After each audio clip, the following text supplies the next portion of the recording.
Hey guys, welcome to my YouTube channel. This is Hitherman, and thank you for watching because I'm going to be talking about how to pitch correctly for an investment. So this is very good for those of you who are company founders, or if you have a company idea and you're a business idea and you want to make it legitimate by actually getting investment. I don't believe every company needs an investment to start, but that's, a separate conversation. But this is a conversation that is super important for those who are starting a tech product, or like fintech is my area of expertise. I absolutely love it. I invest into things like that, and also property tech, etc. So if you have anything of that type, then of course I need you to work with me. Click the link below and make sure you fill out what it is you're doing, and then you can actually get onto my events. Quick disclaimer, this is an event that I recorded for a group of people who were founders, and it was just a conversation. It's not a presentation where I'm going to be writing on a flip chart or anything. It's just me talking. So enjoy it, take some tips, write down some tips, and follow me on social media to get onto my next events. But I would love to work with you guys if you want investment, and if you want my network, look at how you can get hold of that. See you on the other side.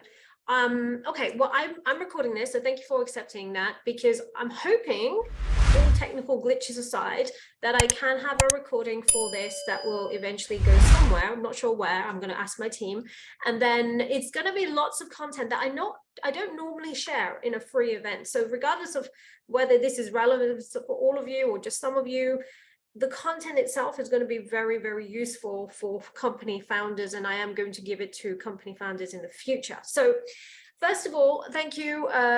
And where are you from? Are you from the UK? I would really like to know what countries you're from, because it does matter from an investment level. UK, I just want to know, like UK, US, Dubai, Australia. I mean, I doubt any Australians at this time. No, it's a Sunday. I don't think they're going to be joining in. But, just want to know, generally at this time of day, I normally get a lot of Europeans and UK based. So where are you guys from? Abdul.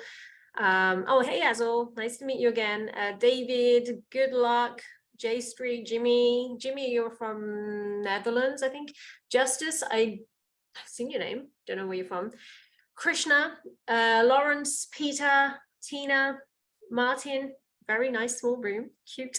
Okay, cool. So first of all, who is actually a business owner at the moment? Is anyone a business owner or not? I would like to know if anyone is a business owner. Yeah, just tapping in. So I can see that Abdul is not telling me where he's from, but David and you, David as well. About to, okay. Is anyone a business owner? So yes, sole trader. David, okay. Okay, cool. Right. So anyway, the content of this conversation is all about those company founders that ever wanted to pitch anything, right? So I know we're having some people join in, so I'm going to have to repeat myself a little bit. But if you have ever sent a pitch to anyone, have you ever sent a pitch via LinkedIn or social media? First of all, just want to know if you guys have ever done that. Have you ever tried to pitch your company, or have you maybe seen a pitch from somebody else? I don't know if you're in the position where you receive pitches, but as a venture capitalist, my role, and those of you who don't know what that is, that's just a fancy name for business investor. But there are many stages for venture capitalists. Some of them are more early stage. That means that they would give money to a company that has literally got no history, maybe to founders that have no track record. It's a very high risk in that case, right? And then there are mid-stage companies, or there's certain milestones in a company that are very important. The milestones are things such as, are you making any money? They don't have to be profitable, but are you making any money? So pre-revenue means you're not making any money. So, you're just a concept. You're just hi, I've got an idea, and here's my fancy pitch deck. Invest money into me. Those type. Let's be honest. If you have not got any clients, if you are not making any money, you haven't got proof that you've tested the market, like real proof, not theoretical, oh yeah, this is what the market needs and I guarantee it's going to work. Those kind of statements are very cringy, right? So I'm explaining to you the different types of milestones. So you've got companies that have not made any money whatsoever, and they ask for money, right? That's a very high risk position because they have no track record. It could be just a pipe dream, etc. Then you've got companies that are making some money. They don't have to be profitable because their costs could go into R&D. R&D means research and development. It could be going into tech, like tech is expensive and paying your tech people and your tech team is not cheap. So you could be making money, but all your money is going into the expenditure for the company to even exist. So that means you're past the very important milestone of revenue, post-revenue. And a lot of investors are interested when you get to post-revenue. Then the next milestone is profitability, cash flow. Are you in positive cash flow? So you got pre-revenue, post-revenue, positive cash flow. And those three are like everything that you need to know for now. Okay, then you get the late stage. Then we have growth phase. So those first three are like the beginner level. Cash flow means you're making money, you've managed to create profits, and you are now a lot more attractive to an investor because they see that you've done the hard bit. Many people don't go from pre-revenue to post-revenue. They don't even hit positive cash flow without investment sometimes. And if you haven't done that, if you cannot get to positive cash flow without an investment, you become very risky to the investor. But if you become positive cash flow and you're creating some profits without any investment at that point, you become more attractive to an investor because they can see track record of return on investment is going to be like, oh, this will make money without my money. Like if I'm the investor discussing a project with someone and they're in cash flow positive scenarios, then I automatically think, okay, these people are already better. They're less risky because they're making money with or without me, they're making money. But with my money, they're going to add expertise and we're going to get some professionalism behind this company and go to another level. So that's a very nice place to be for you as a founder. Then the next stage is, getting to a point where you're making a lot of positive cash flow, but then you've just got to build up to, growth stage, which means maybe you have to have different teams brought into your company. Maybe you're just operating in the UK, for example, and then you want to expand to Europe, and then you want to expand to Asia, and then US or whatever, and that's when you want to go to a really big growth phase. And that can come from, then you can really ask for lots of money but you have to be cash flow positive and then your pitch has to change. So while I am describing all of these milestones, the way you pitch each milestone is different. Okay, so it's very important that you know that the same pitch that happened at the very beginning, whether or not you're successful, is different to the next milestone, to the next, to next, to next. And then, the exit, and then when we get to the very growth stage, so when you get to a point where you're trying to do global domination type of level, then your big money is going to come from either private equity and stay private, so you never go public, or public. Usually when you've got massive investment in a private equity stage, at that point, like say 200 million given to you at that growth stage, which you can get if you get to a very positive cash flow, very good business model for going global, you can demand big money. I'm not saying everyone's going to get 200 million, but my point is that's when you can get the kind of money that is really life-changing for your company and really makes you a home recognized name. Then usually, but not always, the exit for the investor. So how the investor makes money when they put that kind of big investment in is usually a public listing. Not always, but usually. If it's not a public listing, then it typically becomes sold or acquired by a big giant company like Apple, Google. One of those big companies will be the acquisition. So a public company will buy you. You don't go public, but the public company makes the acquisition, and you get your exit that way, and you're worth like billions, at that point, because you don't have to be a public listed company to be a billionaire. But you can see that everybody on the rich list who is a billionaire has got some exposure in the public markets. Okay, so I appreciate you listening to that, because some of you will be like, yeah, I understand that. Others may be like, whoa, that was really confusing. So I have tried to simplify the language massively. So please allow that. I'm happy to take questions. But now I'm going to go forward to what are the pet hates in a pitch, and why are these things so important for you to know? because I don't want you ever to not get the investment, because I really am on a mission. If you guys know a little bit of my story, I'm on a mission to democratize wealth. That means allow as many people from all backgrounds to come to Fortune Academy or the Billionaire Project, which is more specifically investment banking focused, to be able to make large amounts of money without having to be an investment banker. You know, I don't need you guys to have the knowledge from banking, because not everyone has, but there is an unfair advantage. Let me give you a question to think about. Did you know, let me see if you know the answer to this. Do you know what Jeff Bezos was before he started Amazon? What was his role?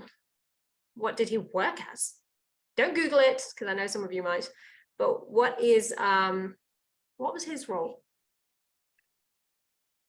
And then Elon Musk, you know, and all of these people, like, what is one common trait? If you looked at like the top 10, I'm not saying everyone is the same, but yes, thank you, Sharmila. He was an investment banker, you know, so, and if you look at the people who are the people that so far have been billionaires, if you look at the top 10 billionaires of the world, top 20, top 100 even, but definitely in the top 20, you'll see some correlation to education of their, or background of investment banking, or Harvard or one of the Ivy League universities being a part of it. Like, there is an unfair advantage to people that have got investment banking knowledge. And that's the principle behind what I did with the Billionaire Project. The Billionaire Project is investment banking. But if I said to you guys, hey guys, be part of the investment banking course, you guys would take yourself out of the game, like, oh my God, I don't want to be an investment banker. I'm not clever enough, blah, blah, blah. You know, so it is not the case for many of you to need to go through investment banking to be wealthy, right? So I would like you guys to have a lot more knowledge, and that's why I'm educating you. So, right. That's why these people get wealthy, because they understand the mechanics behind, you know, creating a massive company, and they get investments from their circle. But the other thing, which I've kind of given away, is how is it best to secure an investment? Let's imagine you are not Jeff Bezos, but let's imagine you wanted to get, let's imagine your company was already making money, cash flow positive, right? So I'm skipping you a few milestones to cash flow positive, and then you want it to be like big money, you know, many hundreds of millions in cash flow, positive, like profits, and then you want to go public or whatever. What do you need to get that investment? What is a massive advantage for you to get those investments? No, the answer is not regulated assets. And Serge, your attitude is not correct. Hard to beat them. There's different.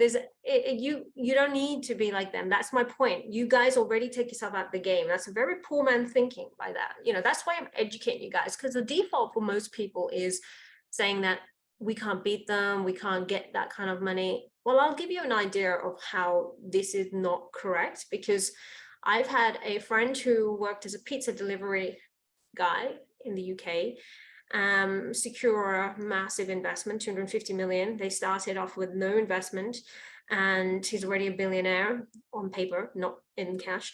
But my point is, you know, they'll probably will go public, this company, but he has never had an investment banking background. He's just had the right people around him, right? So it's not, and that's the problem, Azul. Speciality knowledge alone is not enough. You know, people think that knowledge is going to somehow give them, you know, some sort of investment. Your knowledge alone is absolutely useless, unfortunately. And this is why many geniuses are unknown. Many geniuses are never funded. Great business ideas never get off the, you know, paper, because they are never, no one cares about it. What you do need is a network. You need to be known in a certain network. You need to build reputation in a close-knit network. So this is going to lead me to how to get investment, right? Because most of you may try pitching, because I know Azul, you're from Goldman Sachs, so I appreciate you being here. And of course, you've got that name behind you, but your knowledge alone is not going to get you anywhere. It's going to be like, okay, she's come from, you know, that a background, which is amazing, and that is going to be a great tick, you know. So someone like you will have a lot more investability, but what's going to come next is very important to you plus everyone else. So if you do work in an investment bank or anywhere massive, that's great. You know, put those accolades in there. You know, go, if you've been to Harvard, if you've been to Oxford, if you've been to LSE, if you've been to any of these amazing places, that will help. That will really help, because it shows that you're educated to a certain level, and you've got the capacity. But if you don't have that, and this is me saying if you have tried to do it yourself, like the typical route of action people take when they're trying to get an investment is what do people normally do? Before I give you the answers here, what do most people do when they've got an idea and they want to get investment? Let's see if you guys can recognize the pattern of behavior.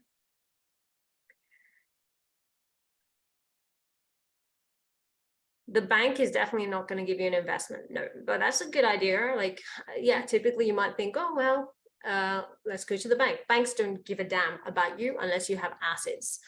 So no, they might give you a business loan for sure. If you've got a house, if you're a homeowner, if you're a landlord, they'll just raise against your assets. So they're effectively equity raising, right? So you're not getting them to invest in your business. A business investment is something that is not taking a charge out on your property. You know, they're not doing that. And yes, Azul gets the right answer. Most people try crowdfunding, combinators of startups, you know, like they try and go through these incubation programs, which are, to be honest, just like a very low level thing, in my opinion, because I know, because I invest in a lot of these and I don't see any quality coming out of these programs, right? A lot of them are just like boring. And yeah, Sharmila, prepare a pitch deck and start asking friends and professional investors. Okay, if you've got a network of professional investors, you're better off. One thing I will quickly tell you just on that comment alone is don't ask your friends and family, although they're probably going to invest in you more than others, but just be prepared for some, you have to have a very good relationship. They call that money triple F, friends, family, or fools. They put that category, and this is an Oxford University definition, I've studied there. So friends, families, and fools money, that's what they say is your first point of call, and they don't recommend it because, you know, have you ever taken money from a family member and then they later don't like it if you've lost it, or, you know, there is not enough return in it, or they, you know, it changes relationships. So you've got to be very careful. If you take money from family, great. I'm not saying don't do it. I'm just saying be careful, because it is a very delicate balance. The next thing, professional investors, I agree. They are better. If you've got them in your network, are much, much better, because they already know you, you know, and if they don't, then we're going to talk about what to do with them. But the correct route, I mean, the typical route is the combinator startups, or you know, like there are so many of them, and I don't see quality coming out of them, because people are just going, they kind of encourage, hey, are you crazy? Are you the next tech person? Because, you know, tech people come across like in a hoodie, they're like real coders, and they've got like no personality, and everyone reckons that they can just rock up and look like an absolute mess and get money because they're from tech. And I'll be honest, that's getting a bit old now. Even when I see that, I don't get excited by another tech guy in a hoodie, you know, like you have to really, the only tech guys that are famous are the ones who've made money. And we don't even want to talk about what's going on in the world right now with people like FTX, etc. But the point is, those type of people are heard of, but they already had the investment. So they went through a lot of like hurdles before they probably got to a point where people have this false perception that you can just rock up in a hoodie and ask for money. As a guy, women have no chance trying to rock up in a hoodie and try and ask for money. Men, the uglier and the more hoodie and messy you are, that kind of categorizes you as a tech person.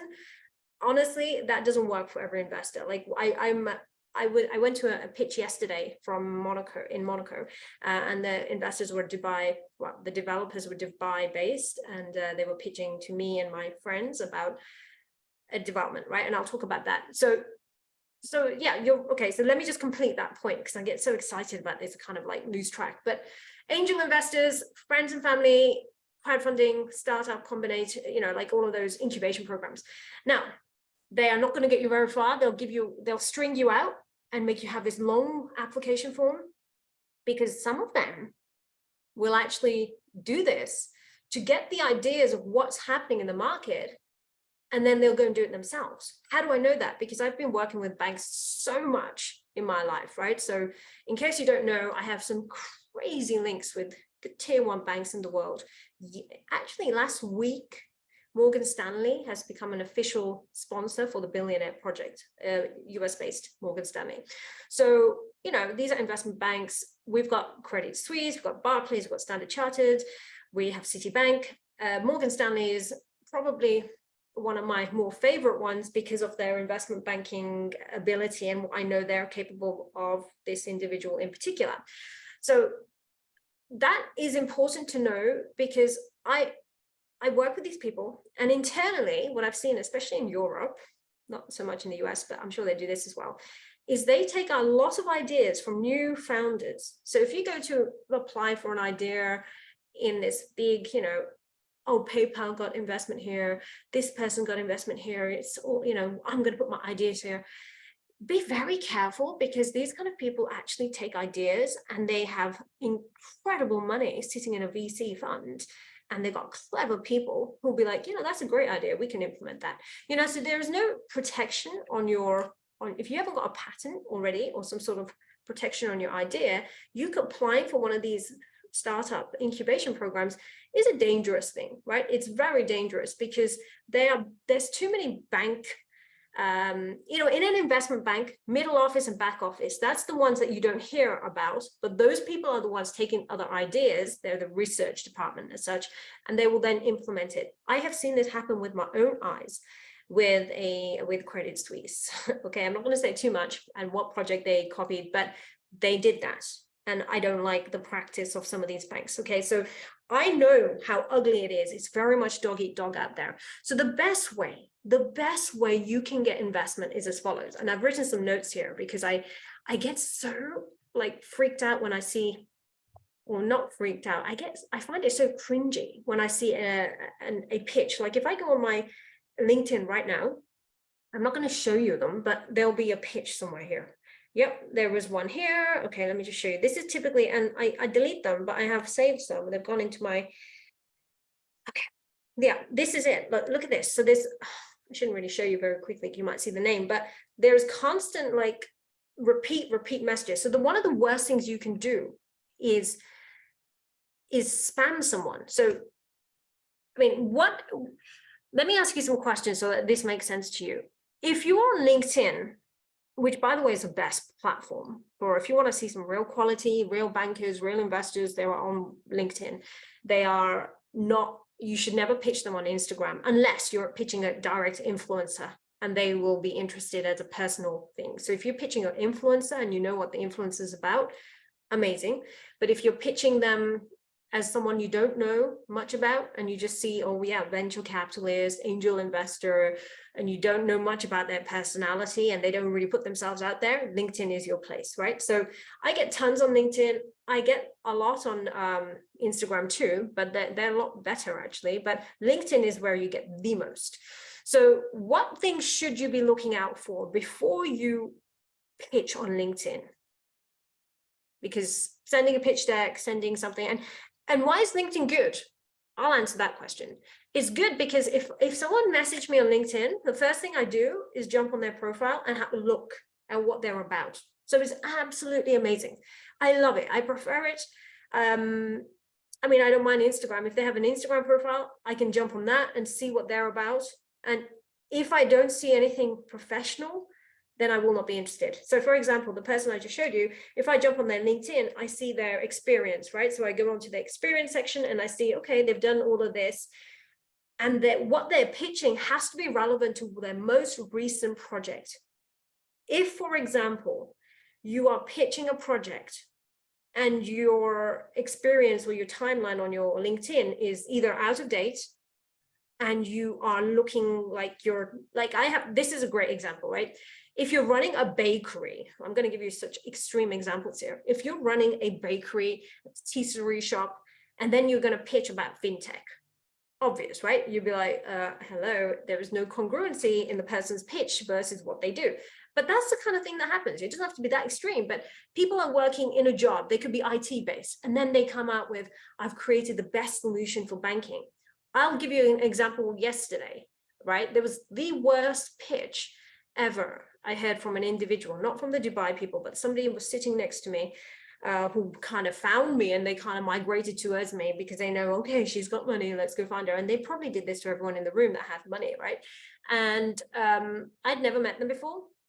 They were based from the Netherlands, and they target Monaco. Monaco gets a lot of vultures, right? So that's how you've got to be so good at your bullshit filter. Like you get two extremes in Monaco. You get lots of money, super wealthy, to those who are pretty much just faking it, right? Just con artists, or like just like trying to take money, and they have no substance.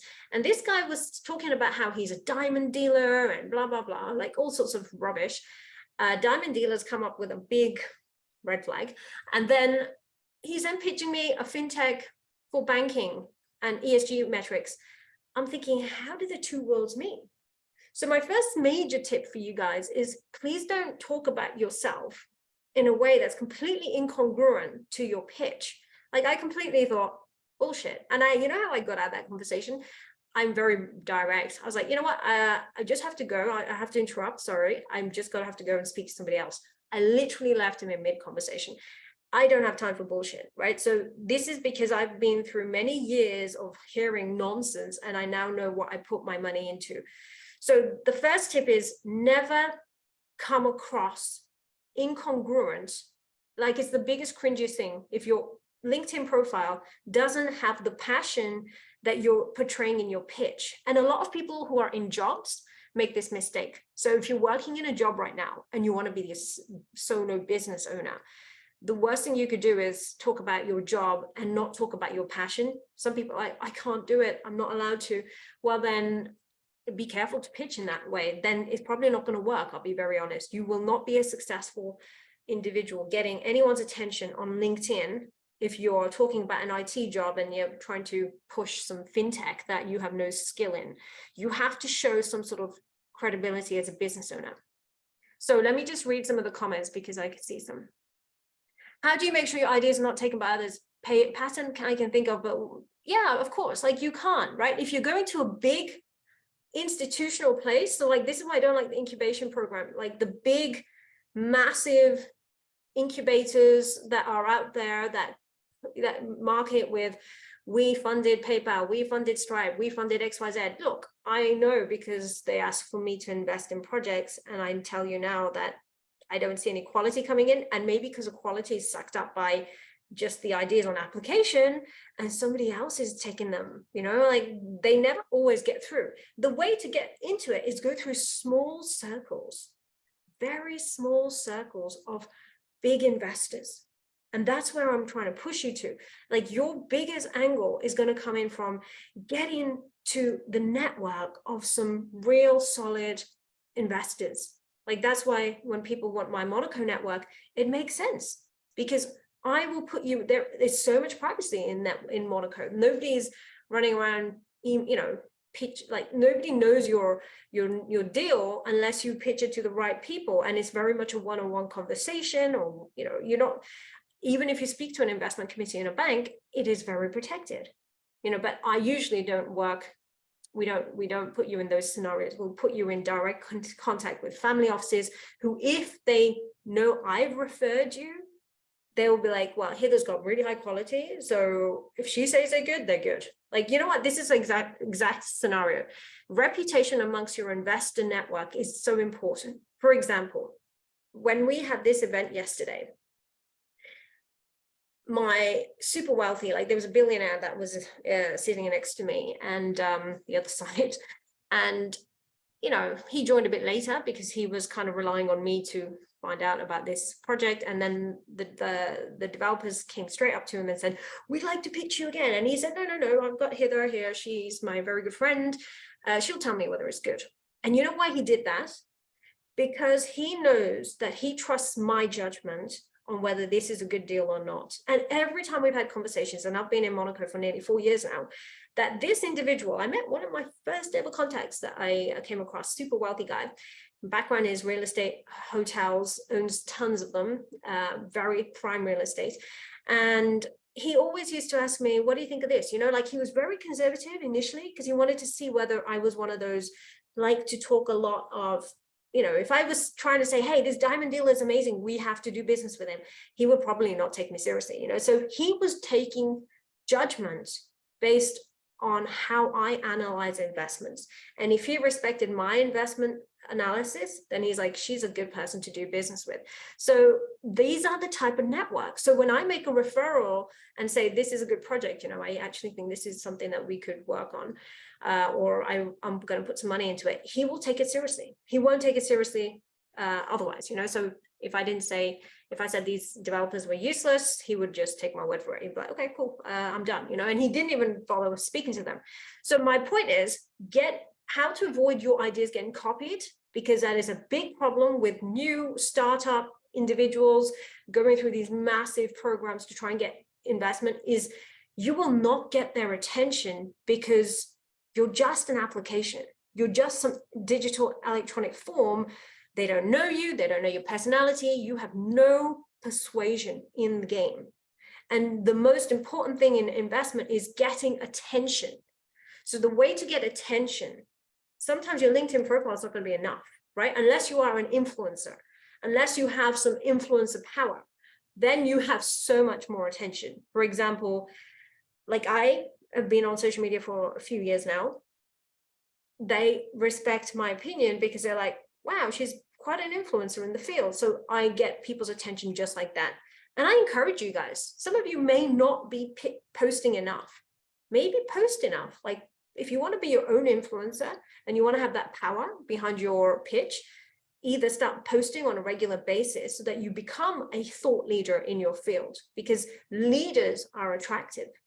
If you're just this face in the crowd, someone who has got, you know, no posts, you know, if you're not someone who posts much because you don't like it, then believe me, you know, believe me when I say you're not going to get anybody's attention. When you put a pitch, it doesn't matter where you work, they'll look for posts, they look for personality. That's what's really important. If I can't see personality in the individual, I am not interested whatsoever. So the first thing that I look at is straight away, I don't even read the pitch. I see a bit of it and I go straight to their profile, have a look. I look for personality. Does this person interest me? And it takes me literally 5 seconds for me to make a judgment whether I even like the person, okay? And it is a very judgmental world because we get pitches all the time. If you're sharing videos, like there was a person on Facebook is awful for this. If you're someone who keeps sharing like random spammy videos on your post, or you share something on Instagram or LinkedIn that is a bit pointless, I'm going to be like, okay, this guy's not serious. They're more interested in like jokes and trivia. It's a very dog-eat-dog world, you know? So you keep that nonsense for your personal profile that nobody sees, just your family and friends. But do not ever pitch from something like that. That's so cringy. The other thing, we haven't asked, no one's answered this question, so let me just check. Oh, thanks, Kai. I appreciate it. Don't send me direct messages because I'm not going to answer them. Ask me in person, okay? Because I'm getting direct messages. But please just go for like, so everyone can read and learn, because otherwise it's not pointless. It's like pointless. If you want their expertise, such as a marketing, business development, hiring people, can this work instead of asking just for investment? Okay, interesting. Can this work with potential investors, or you just do not need it?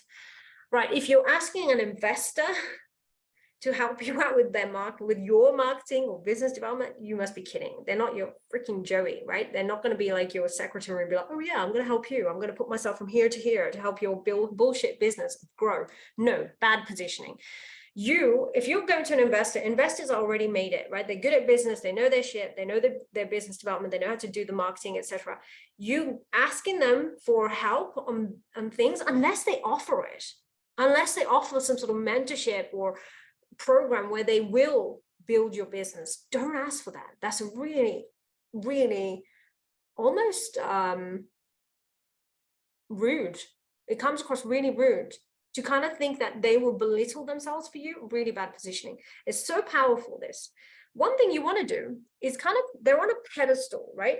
And unfortunately, that's how it is. If you're a brand new person, you want their investment, etc., they are on a pedestal in comparison to you just for now. And what you need to do is, first of all, really know about what they're about, right? So no one's answered this, but one of the most important things you need to do as a pitch startup or someone at early stage business and you want more money to go into your project, there is so much money out there. Wealthy people right now are very cash rich. You know, we were having this conversation in Monaco yesterday. There were private equity people and etc. were there, and they're like, wealthy people always have cash. They always know what, they always are ready for an investment because they never run out of cash. They always have money to move in a market like a recession where opportunities are only going to be accessible to people who are super wealthy because they have the capacity to invest, right? To invest, you need cash or you need finance, and they're not giving out finance to people who haven't got the income, or and if you haven't got the cash, then you haven't got the cash, right? So it's just a simple case. So wealthy people tend to get the upper hand, and that's why the gap between the wealthy and the poorer just gets bigger in a recession, right? And this is going to happen now again. You know, it's happened forever throughout history, but it's going to happen again. So I want to educate you to get onto this bandwagon of wealth, because you can do it if you do it the right way. So a question I have for you, which I will answer, is what do you need to look for in an investor? Like, how do you know the investor is going to pay attention to you before you pitch them? The answer is as follows. An investor has a personality. An investor will make it very clear what they invest in, right? So for example, me, if someone was going to pitch me a beauty product, hey, here's a cosmetic product, blah, blah, blah, I need some money. They're not going to get anywhere because I'm not interested in beauty and all of that stuff that is not in my radar for investment. If you talk to me about real estate, if you talk to me about financial trading, if you talk to me about fintech, payment processing, about any kind of money, transactional in the institutional market, anything around that, if you talk about stock lending, if you talk about finance, you know, bridging, anything banking related, I'm in.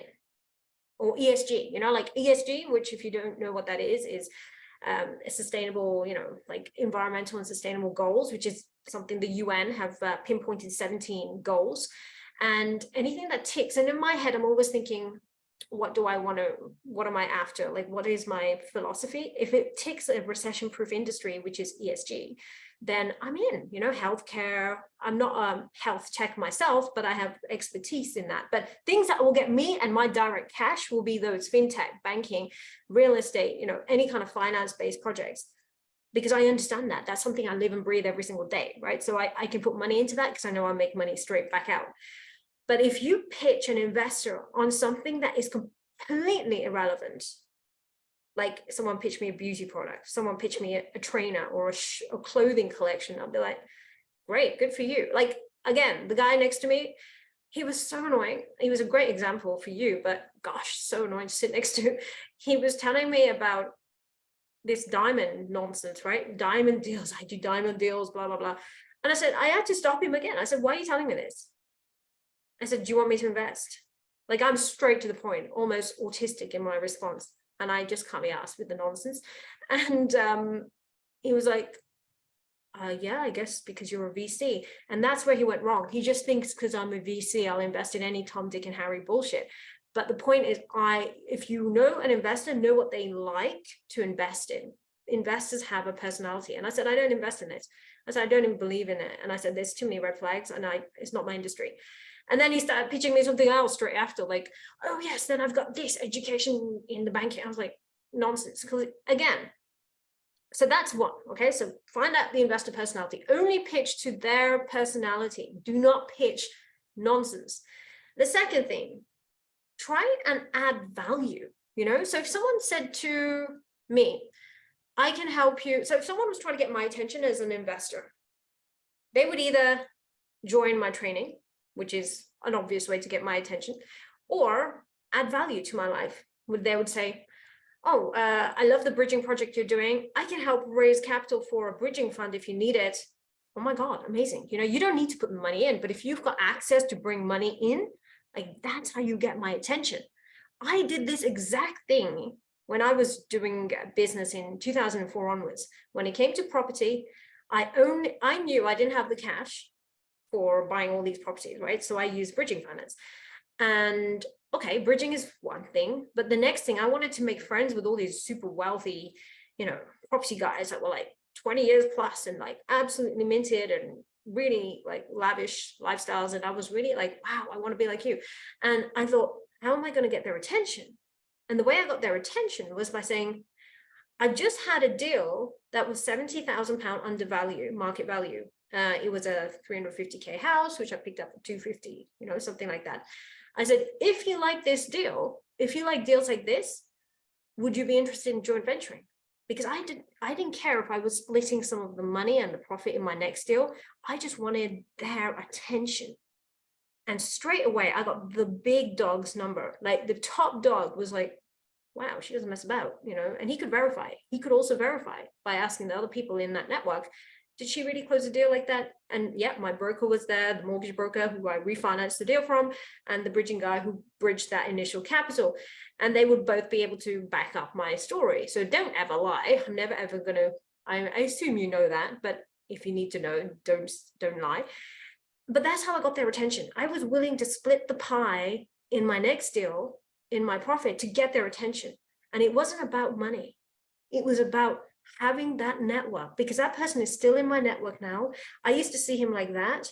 Now he's like a small fish, and I have got bigger and bigger and bigger clients. How do you think I know the billionaires now? Not by, tapping on a billionaire's door and say, hi, I'm a nobody. Do you want to be my friend? Never. You have to add value. Okay, you have to add value, and you have to do this every single time. If you want an investor or any wealthy person's attention, understand what will make them pay attention to you. So if they have a mentorship or a program that they do, go into that, like that's why I do these free events. And I said, if people want to learn how to get my attention and my deals, you have to do the money mastery. You have to do the Monte Carlo. I don't invest in people's deals unless I know what you're about. If I know your personality, then I will introduce you to every family office that I possibly know, every bank. Morgan Stanley is waiting. They know the recruitment process I have for my projects is very high. They've been watching me for years because that's what I do on social media. I'm public to everyone. They've been watching me for years. They haven't just made this decision last week by just finding me last week and making the decision. They make a very calculated decision. It takes time for big names like that to say, we are backing your projects. We want to be part of your billionaire project deals. So my point is, that's the same thing you've got to do. Understand who your investor is and get into their radar, add value so that they have your attention. You're buying their attention. That's more important than money alone. Honestly, it's so important. Find out how can you help them. No, if it's just about me, give me money, help me, I want this, they're just going to be like, oh my God, what a leech. You're just energy sucking, like just go away. Like that, like the guy is sitting next to me that found me in Monaco, really annoying guy, right? And he was not Monaco based. He's not a Monaco resident. He's just some guy that flew out from Netherlands like a vulture, trying to find all the wealthy people in Monaco, right? There's a lot of those in Monaco. Next thing, I have some more I want to show you, but does that make sense? I know I'm talking a lot, but does this make sense for you guys? Just so you know straight away, because I'm going to build on this. So I would like to know how you're finding this information, because it's very, very important for you to understand that you can't just send a pitch deck and, expect some money. Lionel, the Dutch culture. Thank you. Also very valuable. Thank you so much. This amazing lady is doing some project. I'm not sure exactly what, but she's from Goldman Sachs. And honestly, I've always said to you, I think I've seen you once a year ago on my events. And you come to many of them in between. But I really appreciate that, if you're taking this on board, because I think someone like you should get the fun, the money, and it should be very valuable. Justice, yeah, makes sense. Excellent. Thank you, Serge. Okay, so next thing. So let's imagine I'm going to pitch someone to get their attention. And I still do this with influencers, right? So it helps that I have why do you think I post so much Not because, you know, I absolutely love taking a selfie or a picture. You know what? Believe it or not, I hate social media if it were just for me. I do it because it builds my brand. It makes me an influencer and a thought leader. I message one LinkedIn message to the Monaco government many years ago. I got a response instantly. It makes sense, right? And I wanted, okay, so my intention was I want to have the Monaco government come to my events and like back up my events. That's not what I said in the first message, right? The first message I said to them was, I understood, I read his profile, I read what he's all about, I read his personality. I pretty much pictured his personality, and I realized, okay, he really loves crypto. He really loves the world of digital assets. He really enjoys blockchain. He loves talking about that. He really wants to make Monaco this incredible tech city, you know, because it's quite ancient in its infrastructure. The banking world is quite backward in the sense, you know, it's just very old money, like tons of it. The most in the world is in Monaco, but you know, per square foot, you've got the most billionaires in the whole world, but the whole structure of the government is really backward, is stuck in the Stone Ages. So this one guy did a Harvard MBA, he's from royalty connections, you know, so how he got the job is completely unfair, but he's done the work, right? And for me, and he's just a bit older than me, so I know this. I could tell you how many kids he's got. He's on my WhatsApp now, right? So my point is, my first message to him was never about the cringy, I'd like you to be part of my investment events, blah, blah, blah, blah, blah. But I said to him something about either crypto, blockchain at the time, because it was obviously a big thing, bigger than it is now. And I mentioned that this is the thought process I would like to create, and I'd like to help you bring more of this light into Monaco. And that was instantly, I got his attention. He said, yeah, come and meet me in my office, you know, we'll discuss. And I got to meet him like in literally 2 days. And then straight away, he's like, okay, we need to continue this conversation. You're my thought leader on this. We've got to work together at WhatsApp. That's how powerful positioning is. So when people send pitches, their positioning is so poor that you just come across as like something like a doormat, right? Do not be a doormat to anyone. Don't try and like just say, it's all about me. I've got this great idea. You know, nobody cares about your idea except you. So care about their ideas, get their attention. And then once you've got their attention, you bring it into their conversation. Okay, so that's really important. Again, these people are in my network. I would happily make introductions to people if I thought it was relevant. How people get those introductions is by, you know, having my attention. If I feel your project has legs, then I will pretty much do the underwriting for your investment, and then I will put it out to the world, because I know that my standards for investment are up here. The banks know that, my family office contacts know that. So when I make the recommendation, they respect it, you know, so that's all I'm trying to achieve. Very simple. You know, I want to make people have that money, but it cannot be done casually. What else? I have notes. Long, lengthy pitches. So don't go in with a pitch, right? I've already said to you, don't go in with that massive pitch. Go in with that adding value to the individual and make it enough for them to want to speak to you, get their attention. Then, yeah, earn their attention. Another way you can earn their attention is by, you know, if someone is holding events, like for an influencer, it's so easy. Like someone like me, to get my attention, it's easy. Come to my events, full stop. For somebody else who doesn't do events, I don't know, maybe they have a book, or maybe they are going to be at an event, at a gala, you know, or some sort of event, like literally get into their physical space.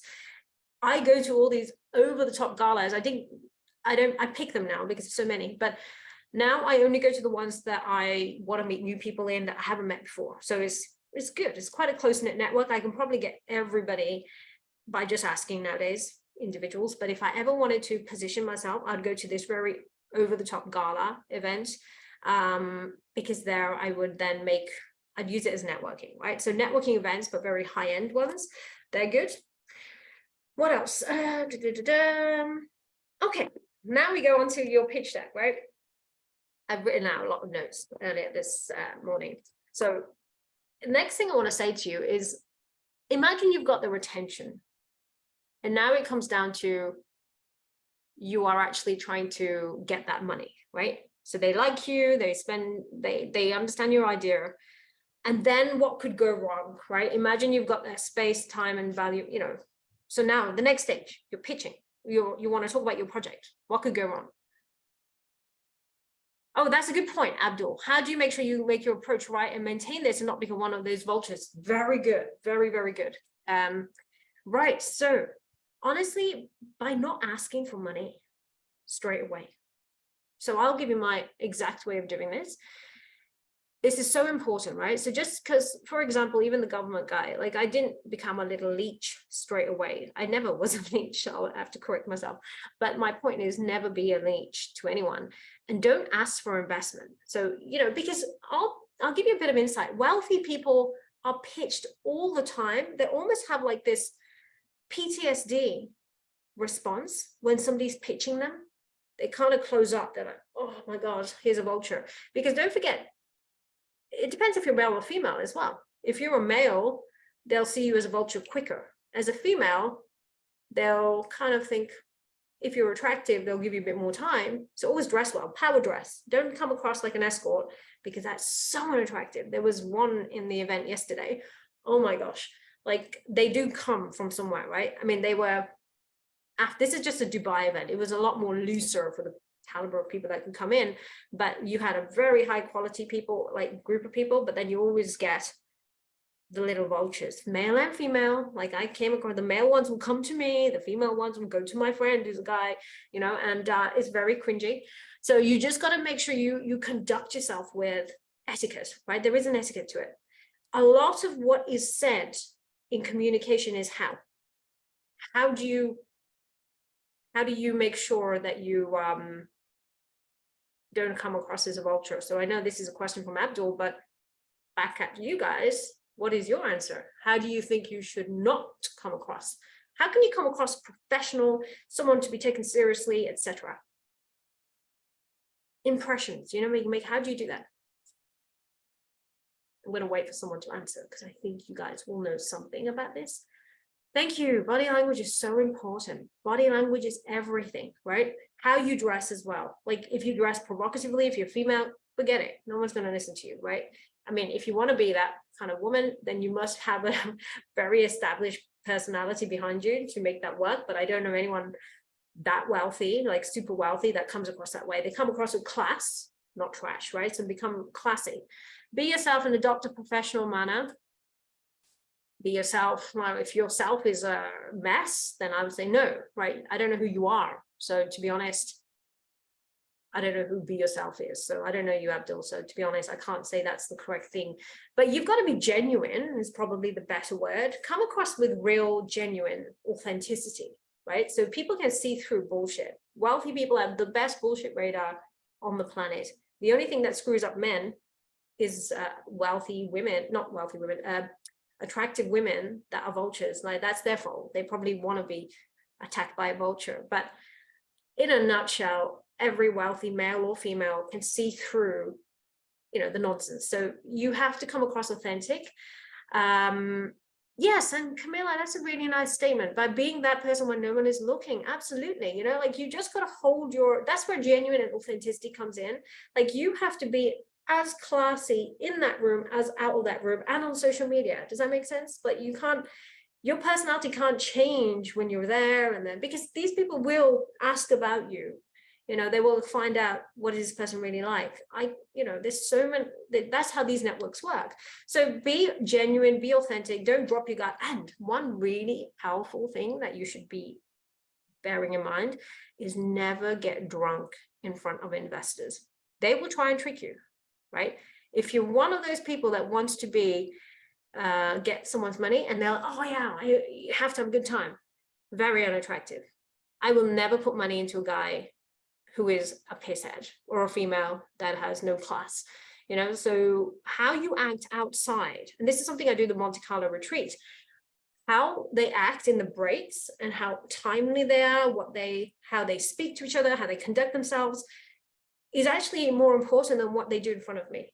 Very important. You know, I'm very strict about that. Like I want to know about how you live your life on your principles. If you're a man or woman of principle, you're going to be very investable. So the next thing comes across, like, you know, you will get invited to lunches. Why do you think people have business lunches? I've had so many business lunches, even with, you know, like all the people I've mentioned in this conversation that I speak to in Monaco, they've all had business lunches with me. It's not just been a networking event. It's not just been a meeting in an office. It's been, let's have lunch here. And that's where they really decide whether they want to work with you, because they want to see, what do they order for food? What, you know, and I even will tell you one thing, this is a little bit extreme, but at one point, IBM, when they were really big, they did not recruit high-level executives if they saw that person adding salt to their food before they ate it. This is extreme, right? And what does that tell you? That means that this person is making a decision or an assumption before they've even tasted what the food is. Like, maybe it didn't even need that extra salt. That shows that decision-making of the individual is quite flawed, that they won't taste it, try it, and then use that feedback to add salt or not. Like, that simple analogy is going to be so powerful for you. Like, your decision-making, your choice of whether you go to an event or not, whether you stay out extra late or not with the people that are like having fun, you know, like there are circles that will be always partying, and then there'll be people that will be like, no, I have to go at this time, I'm going to go, or no, I'll just stop at one drink. Be very careful how you conduct yourself and how you show your real true decision making. So this is going to be a much of a core thing, right? Very, very much a core level. Also, how they speak to and treat others. Yes, thank you. How you talk to your, like, I make a point of it. This is just me. Like, I hate people who are rude to the small people, right? I say small in like inverted commas because I don't believe there is such a thing, but I'm talking about the waiters, the admin teams. Like, if you're rude to an admin team or the people that you feel are not the wealthy ones, then that is an automatic X from me.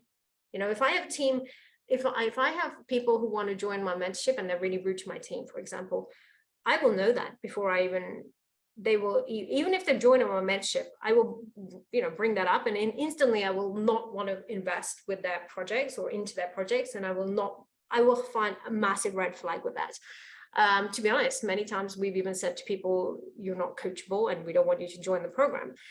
If they're rude, for me, when I'm looking at investors, if I'm looking at joint venture business partners, if someone's pouring you water while you're talking, take a second out and say thanks. They're not your bloody slave, you know, like, everyone has got self-respect. So I'm very particular. And if someone is completely, like, I had a meeting yesterday with somebody else.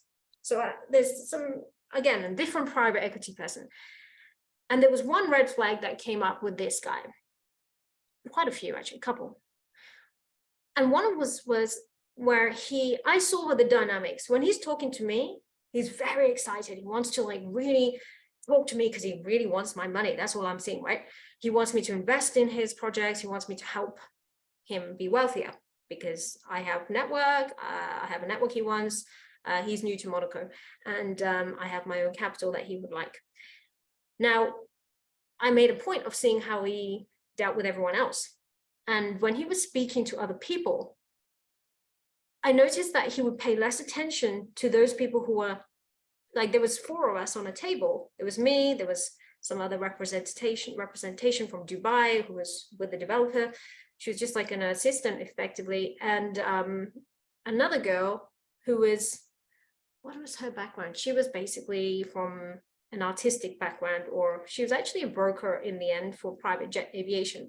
So, you know, she's a really nice, polite girl herself. She may not have any cash, but when she was saying something, she was quite loud. I could hear her. Like, she made a very good statement to add to the conversation, and he completely ignored her, didn't even look at her, carried on talking to the people who he thought was going to make him rich. I wasn't even part of that conversation. I was watching. And that was a major turnoff for me. I was thinking, he doesn't even respect the person that's right next to him that made a comment, made a statement that was probably more valid than, you know, the secretary from the Dubai developers. And that shows that he is very superficial. The guy's not genuine. He doesn't want to make genuine connections as much as he says he does. So how you treat the people you perceive, not saying that they're small, but the people you perceive as smaller than you is very important. Treat everybody with that respect. I am very particular with that. So that was a huge red flag. The second red flag was no one could get a word in. Like, I'm quite a strong personality. I can get my word in when needed. I know how to get that power play back in my favor, but not everyone else knows that. And he is not the kind of guy that will let anybody else speak, and he just talks too much. What does it mean when someone talks too much in a conversation? You know, when they can't just zip it, what does that mean? Egocentric, for sure, but what is it actually based on? Something else. No? Insecurity. Thank you. Yep. I mean, yeah, you're all right. They're not confident. Yeah, when someone is overcompensating, right? They're trying to pitch, they're trying, like, okay, he's pitching himself. That's what he's doing. He kept saying, I'm the best sales guy. I've closed more deals in private equity. I've raised more capital, and this is a deal. And you got to look the part too. Like, there's going to be so many incongruencies. Our brain is so clever. We're a computer machine, right? We're watching and looking at, well, what people say is 7%. 7% is the language. The rest is tonality and body language. And then the rest is just common sense and intuition. Like, do not disregard that. And when someone is obsessive, narcissism, but anyone who speaks too much and discounts everybody, and they just want to hone in on their conversation and nothing else, and this is like rambling on for a solid 20 minutes, that is a sign of overcompensation, because they haven't got any substance behind them. So be careful when you get people like that too. Like, simple Godfather technique, right? You have two eyes, 2 ears, 1 mouth, for a reason. Listen and watch twice as hard as you speak, right? So I always have that. So when I'm speaking, if you guys ever watch me speaking to investors or company founders, I will be not chatty as much like this. I will speak, but then I will very consciously zip it to see how they respond and to learn more about what they're about. Because when somebody's talking, is what they don't say or how they say it that is more revealing than what they say. So these are the kind of things that actually Mark McCormack, who is a very famous sport agency and media guy, he was a Harvard lecturer. He wrote a book on this, and he even wrote this. If you want to learn more, I mean, this is not the only thing. I mean, like, this is a tiny snippet what I'm saying. Like, everything I've done in this is through life. And that's one thing that lots of business people will tell you, that you cannot learn about business through an MBA.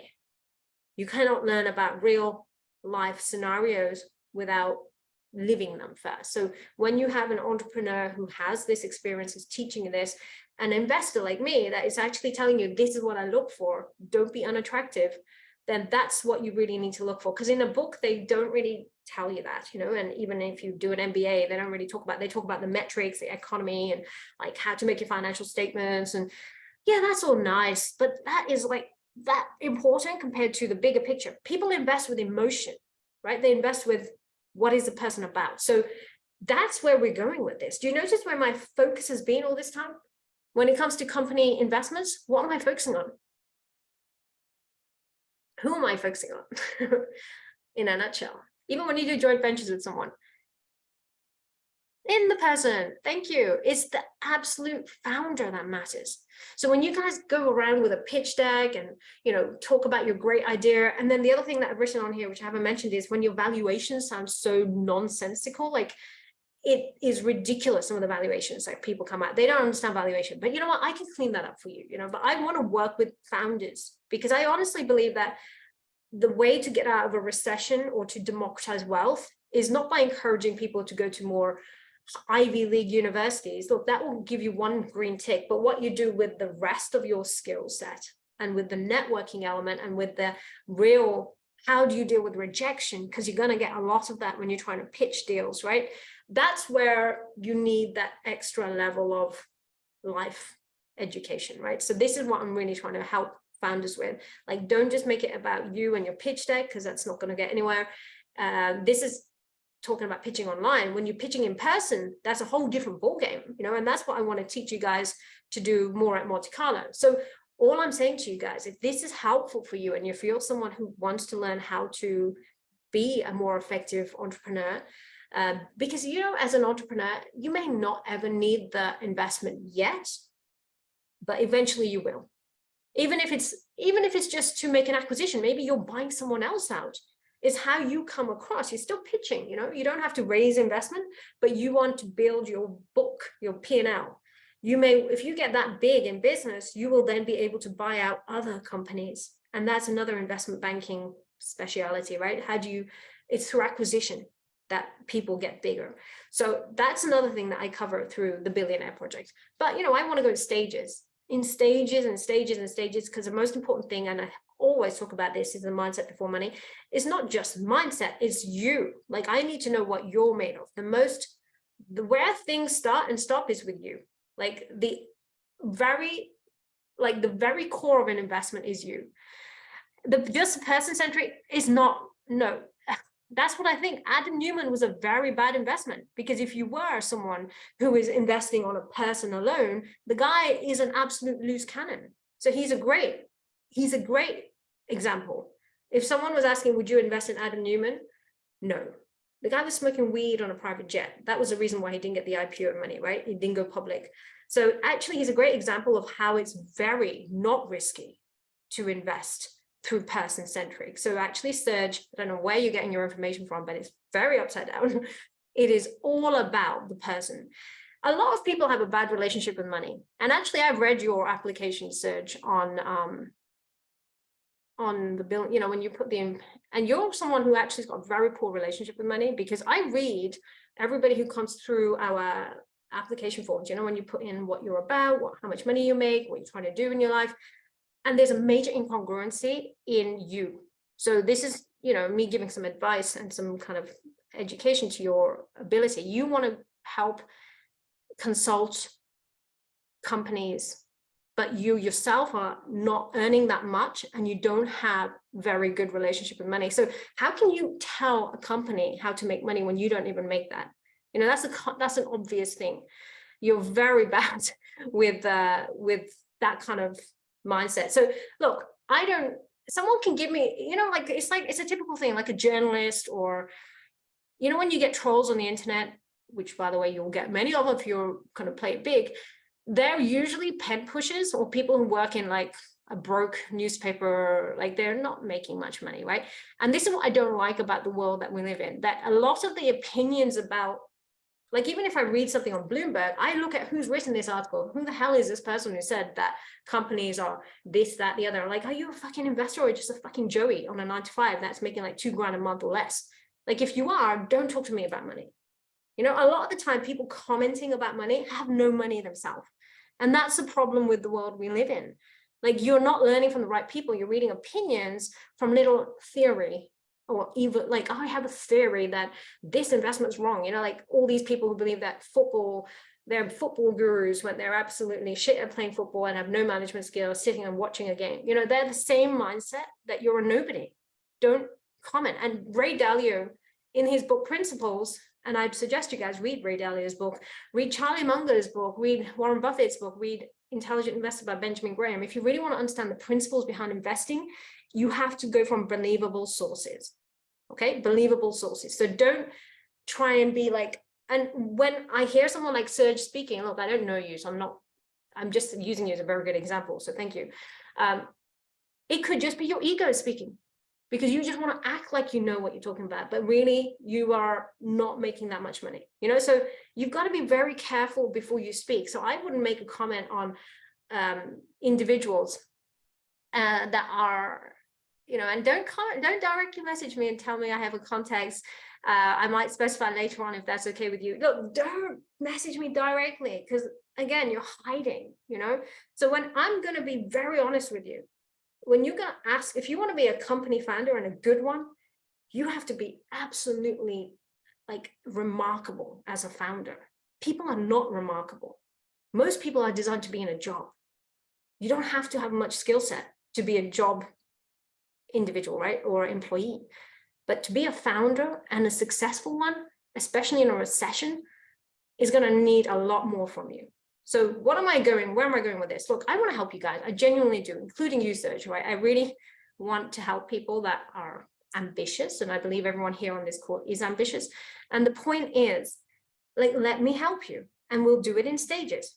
Ultimately, Monte Carlo. If you can make it, make Monte Carlo. But if you can't, not, then do the money mastery. Okay, so I love your questions. I really am excited to do this. Oh yeah, let me finish my answer to Krishna's question. So ambition is a very simple case of, you're gonna want, let's say one day you want $1 million cash in the bank.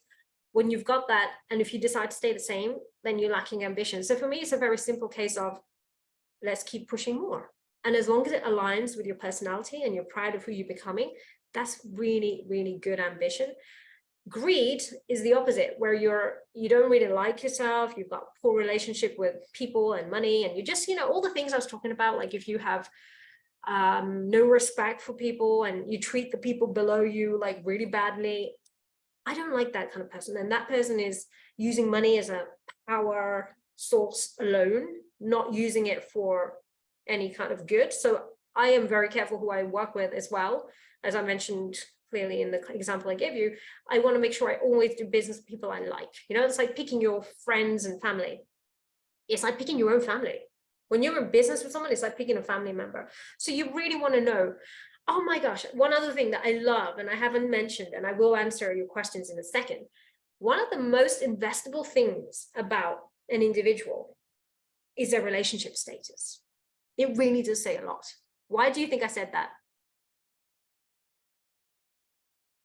Relationship status matters. Who's more investable? A young, single, crazy person, or a person that is in a relationship? Married or not, doesn't matter. Kids or not, doesn't matter.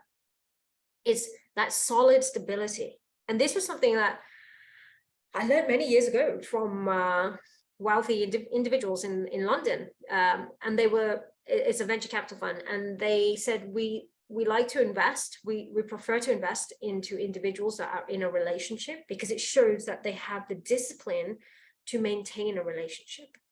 It's very easy to be single and be like, everybody's wrong, I'm just perfect and everybody else is imperfect, I don't want to make a relationship work.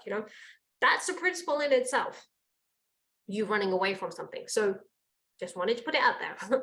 Anyway, Lionel, the gap in between what you are and what you could be as ambition, raising your level of expectation. Exactly, thank you. Question from Azul. So how would you recommend take grounds off for initial idea and just enough minimal viable product?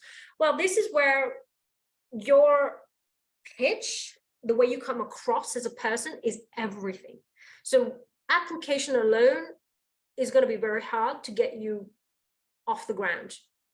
Okay, but if you were going to do application alone, then you have to show some interest. You need you need to have already got some sort of third-party verification going on. So let's say in your product, let's say there's I know yours is some sort of tech. Let's say you have some of the exit control, right? So in your tech product, if you had a fintech project that already had clients agreed on principle, so if you can show proof and say, look, I've already got Morgan Stanley, I've already got Bank of America, Merrill Lynch interested, here is the letter of approval, subject to, of course, investment, etc., whatever. Things like that will take it off the ground. So you could be a completely brand new project with no money, no track record, but you've got the investor, like the exit. So the investor's thinking, so how do we make sure this product's going to work? Oh, wow, she's looked after the exit already. Like she's already, not saying you're going to sell a company, but you've got clients, like you've got acceptance from clients. Like it's not just an idea. You've now got a solid client base and a big client base that's already said, yes, we'll take on this product on the basis that it gets the investment. It can be a two-way pitch that way. You're pitching for, let's say, 2 million, and Merrill Lynch and Morgan Stanley both say, we're going to take our product and we'll use it and we'll supply it to, our database of 100,000 clients, as long as she gets the 2 million. So that will make the investor think, shit, they're asking for it too. So it kind of like backs your offer. So that's what's going to be very good too for you. The other thing that will be very good is how, eventually, let's imagine you've got that stage, that's very solid. Then you want to be able to speak to them. Then it just comes down to how you portray your pitch. And that's why the way you pitch the product in person, whether it's like this on a Zoom or a video conference call, is just as powerful as in person. In person is even more, but you've got to get this bit right. You know, ultimately it comes down to that. So some of you, you know, and the background of where you're doing this, like if I had like messy clothes behind me and like, you know, basically look like I was working out my kitchen, I probably wouldn't get the investment. You know, it's really weird. Like you can't look, you have to look professional, like look like you actually are someone who you say you are. Okay, so I hope that helped. Okay, so let me see some of your questions. Does that help you, Azul?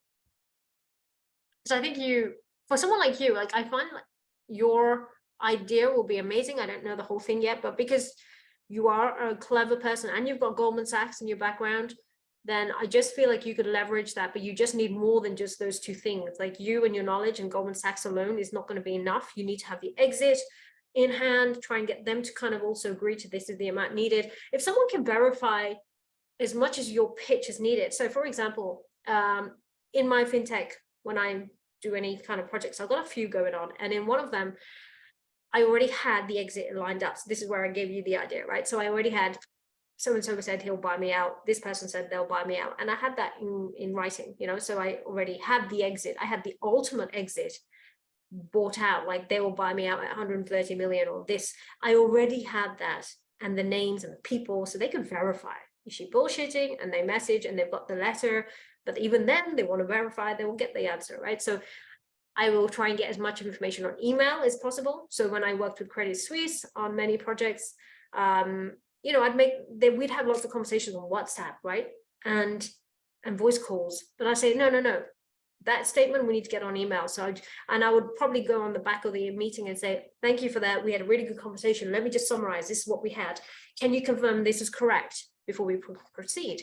And then they go, yes, they have to say yes. And that's enough. You know, that's my third party verification. So, because so many times the big conversations I have are unrecorded. Like, you know, I sometimes wish that I could just press record for every banking event I've had, like a conversation, but obviously they don't always allow it. But when I do have something agreed, I always go back on email, make them agree to the topics that we discussed. And I don't move forward until they've decided yes, or they replied, yes, that's correct. So yes, okay.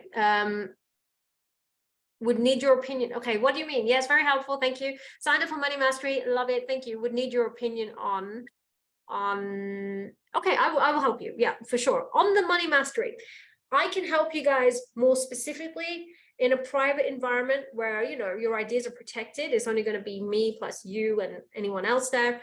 And I will help you because you see my network, I'm not going to give your ideas to the bank. You know, we're not the same people. They might partner with me, but I would protect you. You're my interest. And also what I'm really trying to do, don't forget my mission is trying to help individuals democratize wealth, trying to be part of as many incredible projects as I can. And I have got this solid network that I don't feel is being used well enough. You know, like I want to put you guys in front of them and I want to make you impressive enough. And I know that you are more impressive than most because under my standards of coaching and mentorship, you are always going to be at a very high level. So that's something I really want to do. My course question. I have, Heather, I have not heard you talk about rehearsal about a person's pitch deck before the actual pitch. I don't understand the question. What do you mean rehearsal? I don't know what you mean. Well, when I give you guys a template, that's all you need to complete. And you can even ask me about it. If you guys are doing the one-to-one call option, we can even go through your solid bits in that call, you know, as much as we can get in a 60-minute, which is quite a lot. So please do try and get really specific. When you join Money Mastery, remember, you're going to be the most important thing, 100%, your relationship with money, because once you are confident, not a lot of people suffer with imposter syndrome. I still find that even with wealthy people. For example, that billionaire guy that I'm talking about, he's a hotelier. I offered him to speak at one of my events, Monte Carlo. I held one of my events at his venue, one of the Billionaire Project events in his hotel.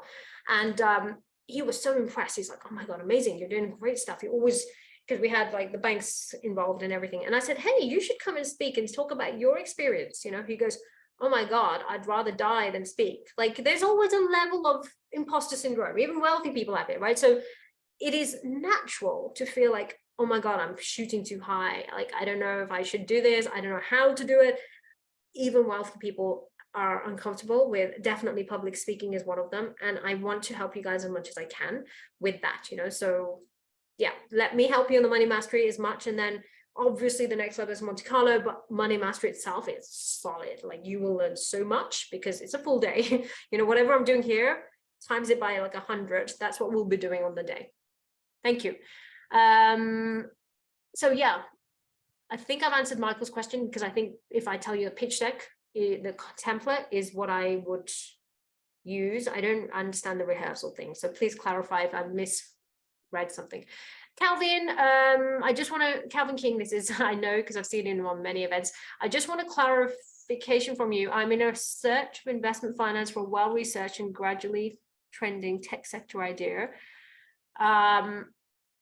I have no clients, but early adopters are currently providing my idea as a possibility to secure patent. Would it be your preference that intellectual properties be secured first? Help on the basis that one is secured. Okay.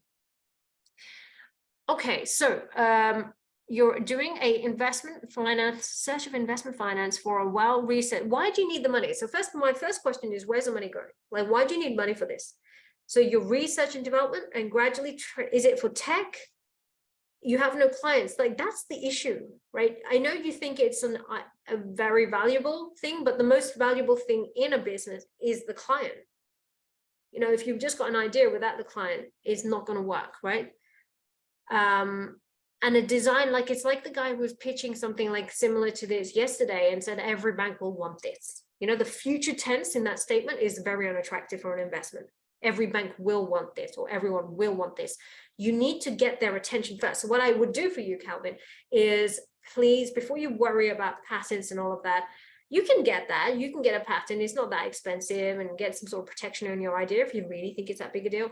But an idea is not worth a thing unless you've got clients that are interested. So usually your clients are yeah, it depends on what you're, like, it's so fluffy right now. I can't give you the complete guidance. If you got more, come to the Money Mastery as a minimum and I can help you.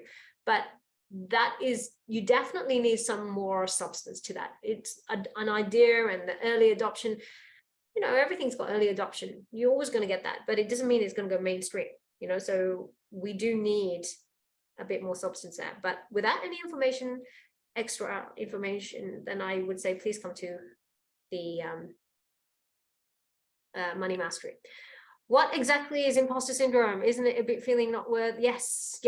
Imposter syndrome, apologies, I didn't define it, is when you don't feel like you can achieve that. You know, you're like, oh my God, I'm a nobody. Why should I even try and be wealthy? Or I don't belong here. And oh my God, this is a billionaire. I don't know if I'm good enough to talk to them.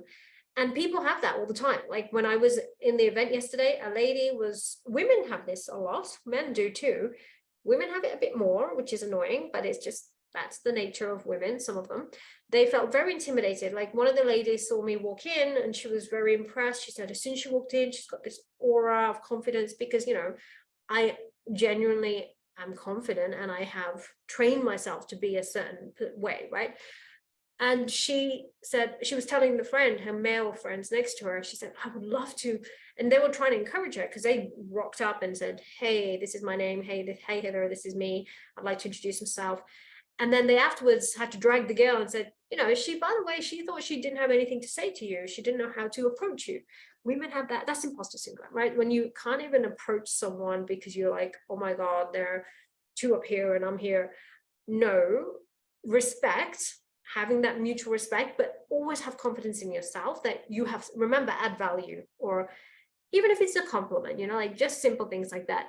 Imposter syndrome is when people really suffocate their growth. So I hate that. So yeah, I don't want to do that for you guys.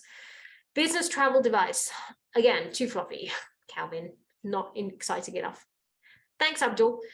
Michael, rehearsal in front of, we're talking about pitch deck. When you're talking about a physical in-person pitch, that's different, right? So absolutely. When you're doing any kind of public speaking, rehearsal is important. If you're not a trained speaker and you don't find it easy to speak, then yeah, for sure, you have to train and you have to, using a mirror is very easy. But this is like, you know, this is the obvious stuff. So I didn't think that was new, but I hope that made sense, Michael. Yeah, appreciate it. Thanks, Abdul, for confirming. So anyway, I promised I wouldn't be more than 90 minutes and I'm already 4 minutes over. So I'm really sorry, but I want to make sure that you get your value from today. So please ask me any last minute questions. And there you go. That was my 90-minute conversation. And I had some amazing feedback from that. So thank you everyone who has watched it on YouTube, because the people on my event were giving me amazing feedback. They loved it. It's pretty raw, but you know what? That's just me.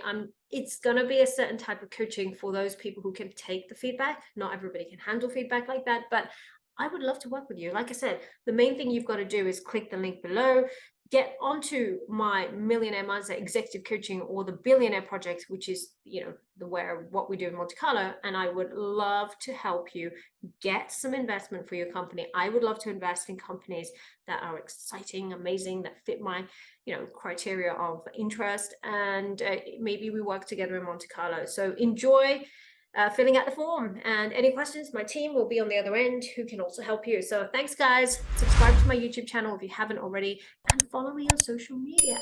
See you soon.